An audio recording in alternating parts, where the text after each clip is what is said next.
Assalamualaikum warahmatullahi wabarakatuh. Sebelumnya yang terhormat Dewan Juri yang adil dan bijaksana, kakak timekeeper yang kami banggakan dan para panitia telah mensukseskan acara gravitasi tahun 2024 ini. Sebelumnya, perkenalkan nama saya Muhammad Hutan Faizul Haq selaku pembicara pertama, rekan saya Alfa Mario selaku pembicara kedua, dan rekan saya M. Aufa Syekhan Abi Thalib selaku pembicara ketiga, dan saya sendiri yang bertugas sebagai reply speech. Hari ini kita akan mendapatkan mosi perdebatan yang sangat menarik untuk kita bidas dan kita diskusikan bersama, yang berbunyi, Dewan ini setuju penggunaan plastik sekali pakai harus dilarang secara nasional. Sebelum memulai perdebatan, saya akan mendefinisikan terlebih dahulu dua benang merah yang ada di mosi perdebatan kita kali ini, yaitu yang pertama adalah penggunaan plastik sekali pakai. Menurut KBBI, penggunaan plastik sekali pakai adalah merujuk pada produk plastik yang hanya digunakan satu kali sebelum dibuang, seperti kantong plastik eceran, sedotan plastik, peralatan makan sekali pakai, pembungkus makanan, dan botol plastik yang sering kita gunakan dalam kehidupan sehari-hari kita, khususnya para siswa yang marak sekali penggunaannya dalam jajan di kantin. Yang kedua, dilarang secara nasional. Dilarang secara nasional ini merujuk pada larangan akan berlaku di seluruh wilayah negara sehingga mencakup semua kota, provinsi, dan tempat umum tanpa pengecualian. Tujuannya adalah untuk mengurangi sampah plastik dan dampak negatifnya terhadap lingkungan sekitar kita. Selanjutnya kami akan memaparkan status quo perdebatan kita kali ini. Status quo kita kali ini adalah kebijakan lokal saat ini. Di Indonesia, larangan plastik sekali pakai sudah diterapkan di beberapa daerah atau kota di Indonesia, seperti DKI Jakarta, Bali, dan Bandung. Kebijakan ini biasanya berlaku untuk toko retail, pasar, dan pusat perbelanjaan besar. Hal ini dicakup dari sumber detik.com. Tentunya tim kami menyatakan pro terhadap mosi perdebatan kali ini yang berbunyi, Dewan ini setuju pengurangan plastik sekali pakai harus dikurangi secara nasional. Selanjutnya masuk ke argumen kami. Saya memiliki 3 argumen dasar untuk membuka perdebatan kali ini. Yang pertama adalah mengurangi polusi lingkungan. Tentu kita tahu teman-teman semua, polusi lingkungan sudah marak terjadi di Indonesia, entah itu dari CO2 ataupun zat-zat kimia lainnya. Namun di sini kami menggarisbawahi bahwa plastik itu juga dapat memicu polusi lingkungan. Karena plastik sekali pakai menjadi penyumbang besar dalam polusi di daratan dan di lautan. Plastik memerlukan waktu yang cukup lama untuk regenerasinya dan menjadi terurai di dalam alam.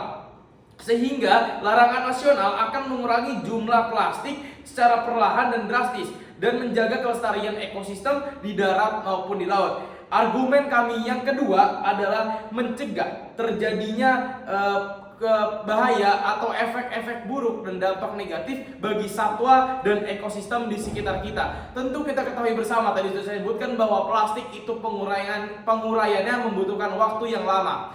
Butuh waktu bertahun-tahun bahkan beratus-ratus tahun untuk plastik itu bisa terurai dengan alam. Dan tentunya kita sebagai siswa ataupun rakyat Indonesia setuju seharusnya bahwa plastik itu berbahaya bagi keselamatan satwa dan ekosistem di sekitar kita. Dewan Juri terhormat, larangan ini akan membantu melindungi keanekaragaman hayati dengan mengurangi resiko cedera atau kematian satwa akibat plastik. Bisa kita tahu berita-berita sekarang adalah marak penyu memakan sedotan plastik atau terikat lehernya oleh sampah plastik yang digunakan oleh manusia. Sampah-sampah tersebut dibuang secara ke lautan dengan tanpa sadar manusia, dan mereka tidak sadar apakah hewan di laut itu merasakan dampak buruknya atau ya mereka tidak peduli dengan hewan-hewan yang ada di laut.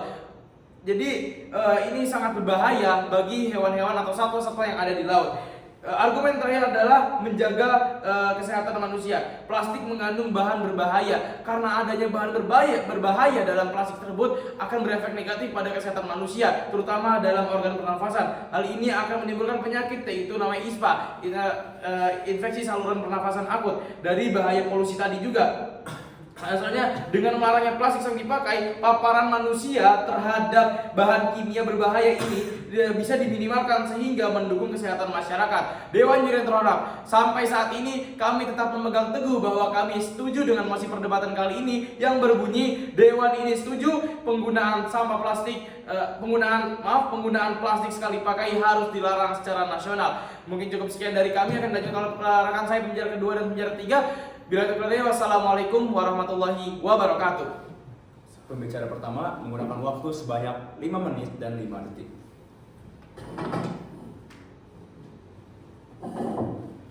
Baik, Assalamualaikum warahmatullahi wabarakatuh. Kepada Dewan Juri yang saya hormati, saya Alfa Mario akan bertindak sebagai pembicara kedua dalam tim debat pada kali ini. Pada kali ini saya menempati tim pro dengan mosi yaitu Dewan ini setuju penggunaan plastik sekali pakai harus dilarang secara nasional. Namun sebelum itu saya akan membidas beberapa argumen yang tadi diberikan oleh tim lawan. Pertama, industri plastik pasti akan melam.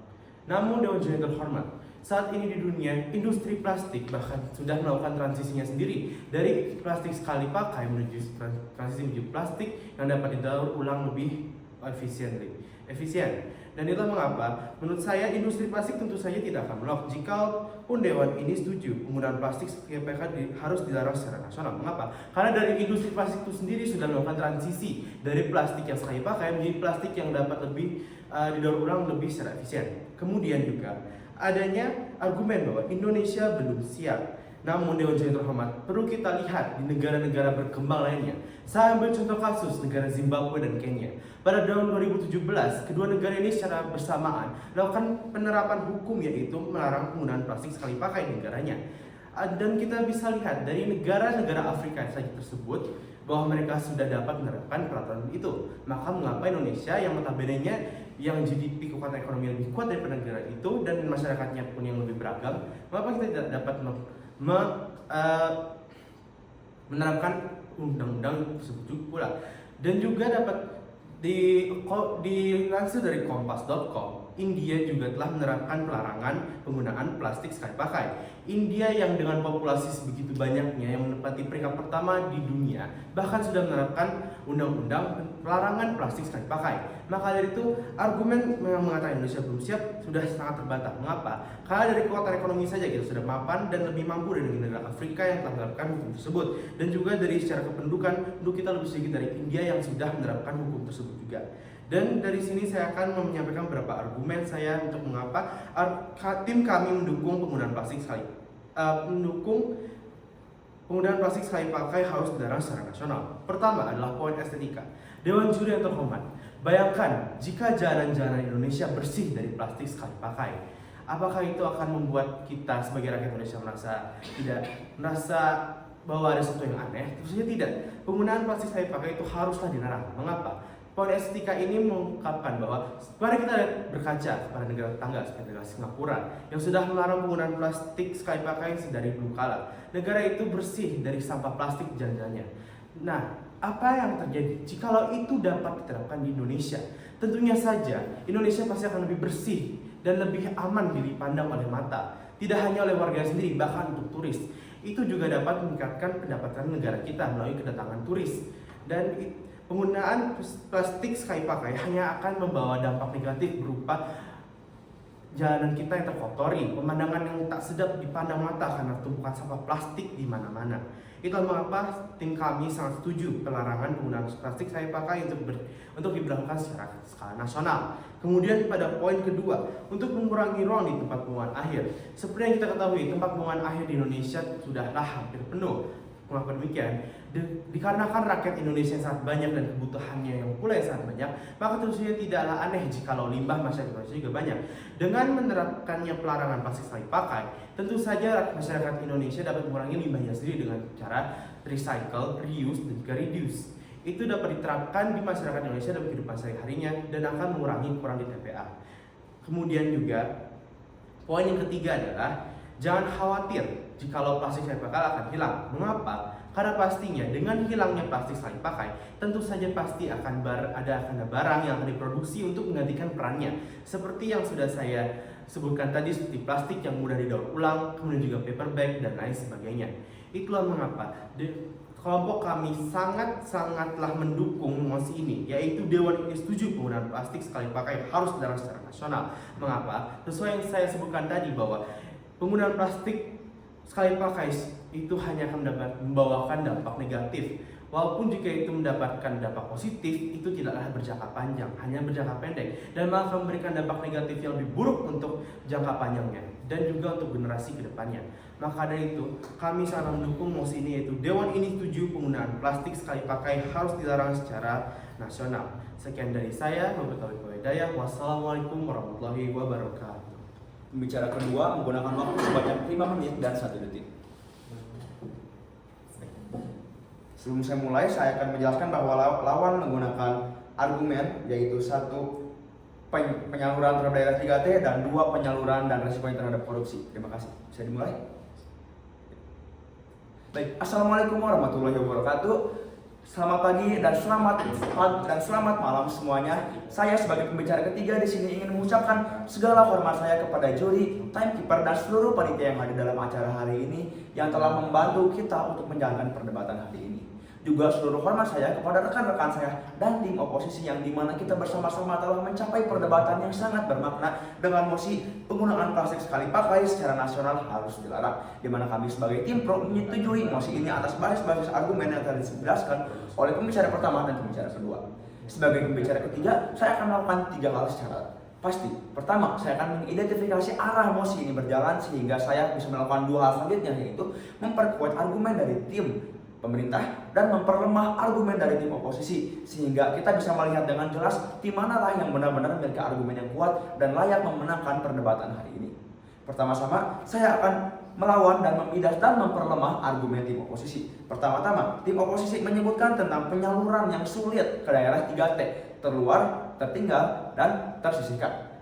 Pertama, pembidasan saya adalah penyaluran tersebut tidak akan sulit karena kebijakan tidak perlu bentuk yang konkret, tidak perlu biaya yang banyak, dikarenakan kebijakan yang diperlukan untuk menghalau penggunaan plastik secara nasional bisa berbentuk 1 perintah dan 2 larangan. Dan hal-hal tersebut bisa disalurkan oleh kepala desa atau suku-suku adat dan kepalanya dan pemimpin-pemimpinnya di daerah 3T, sehingga keterjangkauan tidaklah menjadi masalah selama pemerintah pusat menjalankan pekerjaannya dengan benar.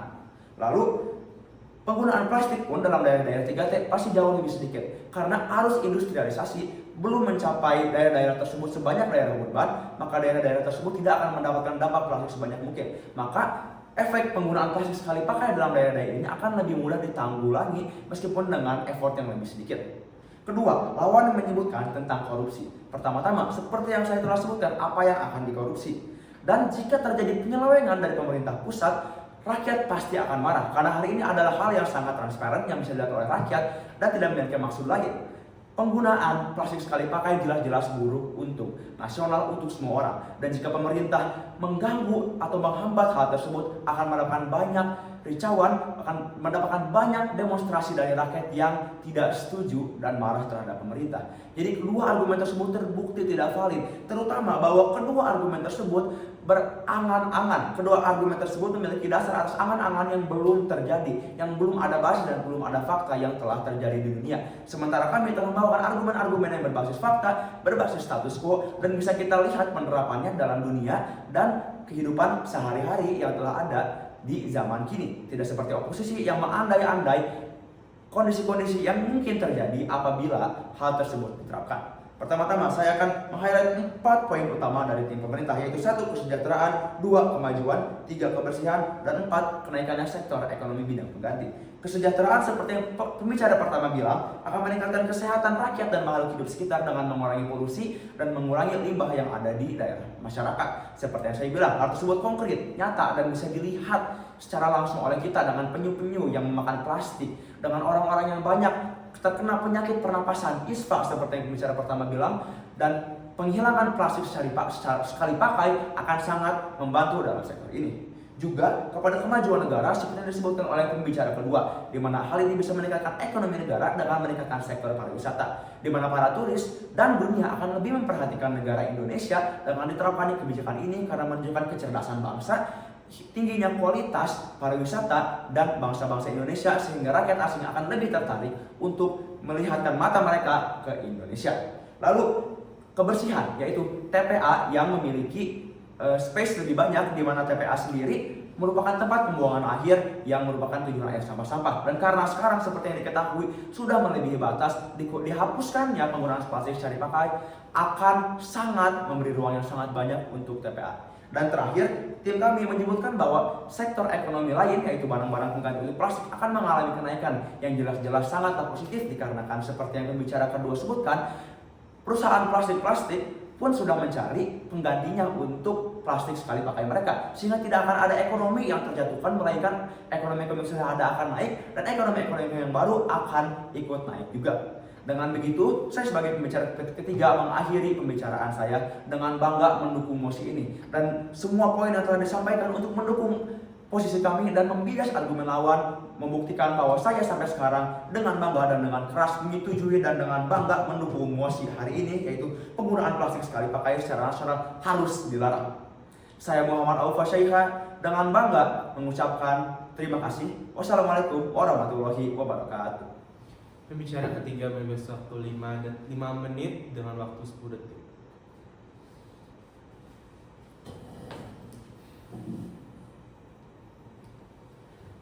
Assalamualaikum warahmatullahi wabarakatuh. Tibalah kita di ujung perdebatan. Saya akan menyampaikan kesimpulan dari sesi perdebatan kita kali ini. Hingga detik ini kami berdiri di sini dengan teguh menyatakan setuju dengan mosi perdebatan kali ini, yaitu Dewan ini setuju penggunaan plastik sekali pakai harus dilarang secara nasional. Mengapa seperti itu? Karena kami memiliki yang saya catat ada 8 argumen kami yang sangat kuat dan tidak terbantahkan oleh tim lawan. Yang pertama adalah mengurangi polusi udara. Yang kedua, mencegah bahaya satwa dan ekosistem. Yang ketiga adalah ancaman terhadap kesehatan manusia. Yang keempat adalah banyak negara berkembang di dunia ini yang sudah menerapkan hukum tentang penggunaan plastik larangan penggunaan plastik sekali pakai. Ya, selanjutnya adalah estetika bagi suatu negara. Selanjutnya adalah mengurangi ruang di TPA. Selanjutnya adalah produksi barang pengganti yang naik dan ini akan menimbulkan dampak positif bagi perusahaan-perusahaan yang ada di negara ini. Dan yang ketiga adalah kesejahteraan dan kebersihan. Argumen lawan sudah kami bidas secara matang dan itu semua sudah terbantahkan oleh argumen-argumen kami yang sampai sekarang tetap kuat dan berada di posisi setuju dengan mosi perdebatan kali ini. Dewan juri yang terhormat, beberapa argumen lawan ada 2 tadi sudah terbantahkan oleh pembicara 3 dari tim kami dan mereka tidak bisa membantah lagi argumen tersebut. Kami hingga detik ini masih tetap setuju dengan mosi perdebatan kita kali ini karena kami merasa yakin bahwa argumen-argumen yang kita sampaikan selama ini adalah terstruktur dan kuat. Dengan itu, saya sebagai pembicara simpulan pada kali ini tidak banyak berkata-kata untuk mengurangi larangan penggunaan sampah plastik dan menuju SDGs 12 yaitu The Sustainable Development Goals tentang penggunaan larangan sampah yang semakin marak di dunia dan itu akan menimbulkan dampak negatif bagi makhluk hidup yang ada di dunia ini meliputi manusia, hewan maupun tumbuhan. Dengan ini kami tetap menyatakan setuju dengan mosi perdebatan kali ini yang berbunyi Dewan ini setuju penggunaan plastik sekali pakai harus dilarang secara nasional. Cukup sekian dari tim pemerintah. Billahi taufiq wal hidayah. Wassalamualaikum warahmatullahi wabarakatuh. Pembicara balasan menggunakan waktu sebanyak 2 menit dan 27 detik. Dan itu diakhirinya perdebatan hari ini. Terima kasih. Assalamualaikum warahmatullahi wabarakatuh.